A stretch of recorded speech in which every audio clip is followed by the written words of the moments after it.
बच्चों, ज्ञानदीप में आपका स्वागत है।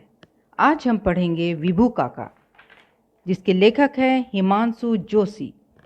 चलिए लेखक परिचय जान लेते हैं।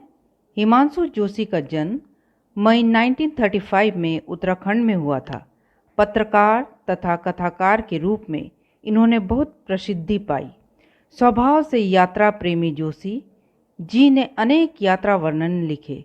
इनकी कहानियों के नाट्य तथा रेडियो रूपांतर अनेक भाषाओं में प्रसारित होने रहते हैं। यथार्थ और आदर्श का मिश्रण, सजीव चित्रण, सरल भाषा और छोटे छोटे वाक्य इनकी शैली की विशेषताएं हैं। अनेक सम्मानों और पुरस्कारों से सम्मानित जोशी जी की कुछ लोकप्रिय कृतियां हैं: सूरज चमके आधी रात, कगार की आग, अरण्य, अगला यथार्थ। और ये विभू काका जोशी जी की लिखी हुई एक कहानी है।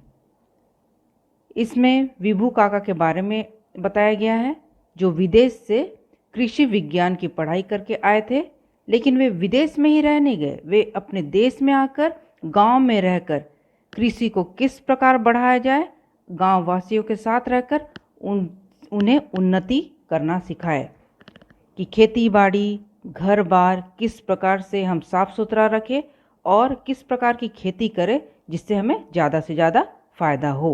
अपने देश के लिए वे कुछ करना चाहते थे और उन्होंने अपने देश के लिए किया। हमें भी अपने जीवन में अपने देश के लिए कुछ ना कुछ करना चाहिए। तो चलिए बच्चों, पढ़ते हैं विभू काका। विभू काका ने विदेश में शिक्षा प्राप्त की थी। उस ज्ञान से उन्होंने अपने देश के गांव की दशा सुधारी और उन्हें खुशहाल बनाया। इस प्रकार अपनी मातृभूमि का ऋण चुकाया। इतने वर्षों बाद उन्हें देखा तो पहचान ना पाया। ऊपर से नीचे तक विभू काका एकदम बदल गए थे। यहाँ का है लेकिन उसका अर्थ है काका।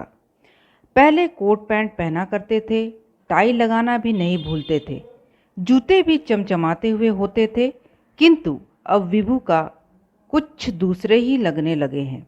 का अर्थ है काका। एकदम बदले बदले। खादी का कुर्ता पाजामा, साधारण सी चप्पलें, सिर के बाल भी छोटे छोटे। लगता था ये विभू काका कोई और है। लेखक जब विभू काका को देखते हैं तो उन्हें लगता है कि ये तो विभू काका है ही नहीं, जो विदेश से आए हैं, क्योंकि विभू काका तो हमेशा कोट पैंट पहना करते थे। लेकिन जब लेखक देखते हैं तो विभू काका बिल्कुल बदल गए थे।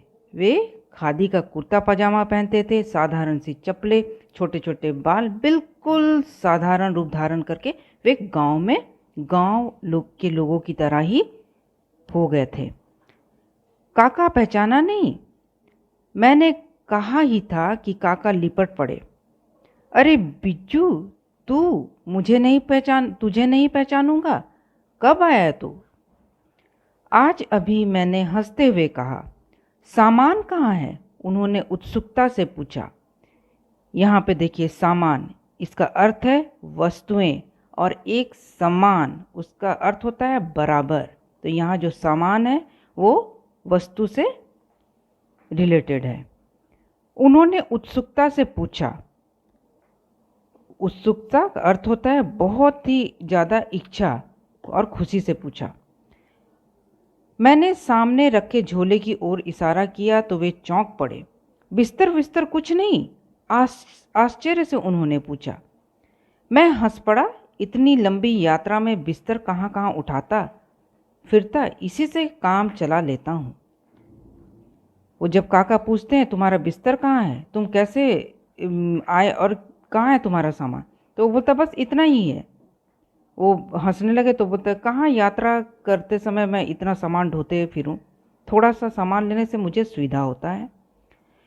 काका के मुख पर प्रसन्नता झलकी और वे मेरी पीठ थपथपाने लगे। शाबाश बेटे, यह हुई ना बात।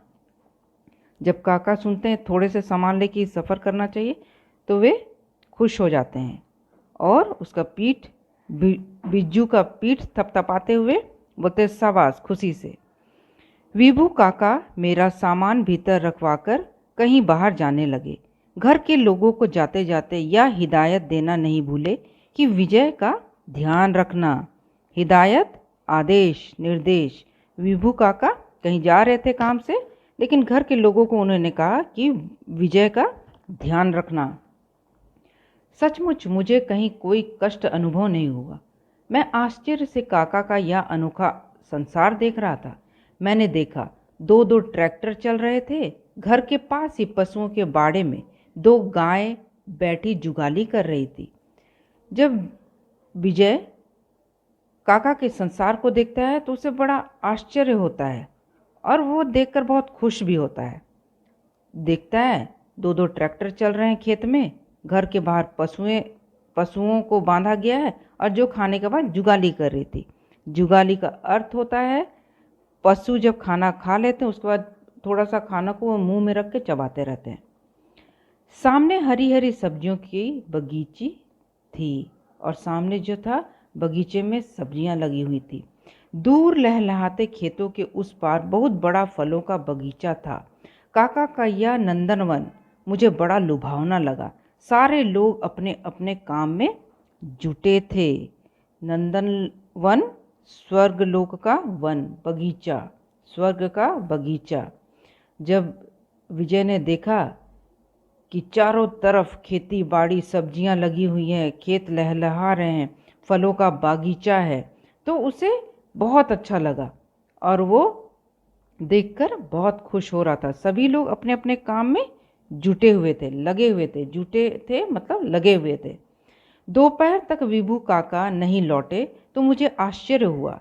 एक कर्मचारी से पता चला आज मंगलवार है ना, काका दूसरे गांव में गए हैं। वे घर घर जाके रोगियों का हालचाल पूछते हैं, इसलिए घर लौटने में वक्त लग जाता है। और मंगलवार के दिन विभू काका गांव-गांव जाकर हर एक व्यक्ति से हालचाल पूछते थे, रोगियों को देखते थे और सबके बारे में पूछताछ करते थे। विभू काका ने अमेरिका में कृषि विज्ञान की पढ़ाई की थी। उसके बाद भारत लौटकर दिल्ली के पूसा कृषि अनुसंधान संस्था में वर्षों तक काम करते रहे। देश में पैदावार कैसे बढ़े, लोग गरीबी भूखमरी से कैसे मुक्त हो, इस पर वे अक्सर बातें करते थे। विभू काका जो थे वे अमेरिका में कृषि विज्ञान की पढ़ाई की थी, एग्रीकल्चर के बारे में। उसके बाद वे भारत लौटे और पूसा कृषि अनुसंधान संस्था, ये संस्था जो है खेती बाड़ी से संबंधित भारत सरकार द्वारा राजधानी दिल्ली में स्थापित एक बड़ी संस्था है, उसमें काम करते थे। देश में पैदावार कैसे बढ़े, जो हम फसल उगाते हैं वो उस फसल कितनी ज़्यादा से ज़्यादा कैसे हम उगा पाए, लोग गरीबी भूखमरी से कैसे मुक्त हो, भूखमरी भूख से जो जिसकी मृत्यु हो जाती है गरीबी और भूखमरी से, तो वे चाहते थे कि गरीबी भूखमरी से कैसे मुक्त हो, कि हर एक घर में खाना और सुख शांति हो, सबको खाना और सुख शांति मिले। इस पर वे अक्सर बातें करते थे और इस बात को लेकर वे हर समय बातचीत करते रहते थे कि कैसे उन्नति किया जाए, कैसे हर एक घर का हालचाल को ठीक किया जाए। उन्होंने धान और गेहूं की ऐसी नई किस्में तैयार की थी जो कम वर्षा वाले क्षेत्र में आसानी से उगाई जा सकती थी, और उन्होंने धान और गेहूं जिसके लिए बहुत ज़्यादा पानी का ज़रूरत होता है, उन्होंने ऐसे किस्म की तैयारी की जो कम पानी में भी अच्छी तरह धान और गेहूं की खेती उगाई जा सकती थी। मक्का पर भी उनकी खोज कम महत्वपूर्ण नहीं थी। एक एक भुट्टे की जगह उन्होंने 6-6, 7-7 भुट्टे उगाए थे, और जो मक्का का जो खेती किया जाता था उसमें कम मक्का होता था, लेकिन विभू काका ने ऐसे किस्में तैयार की थी जिसमें एक भुट्टा का पेड़ में 6-6, 7-7 भुट्टा होता था। इन खोजों के लिए सरकार की ओर से उन्हें कई पुरस्कार प्राप्त हुए थे, और विभू काका हर समय तरह तरह की खोज करते रहते थे, तैयारी करते रहते थे, जिससे सरकार बहुत खुश थे और उन्हें अनेक पुरस्कार से सम्मानित किए थे। अक्सर वे यूरोप, अमेरिका की यात्रा पर निकल जाते थे, वहाँ बड़े बड़े भाषण दिया करते थे।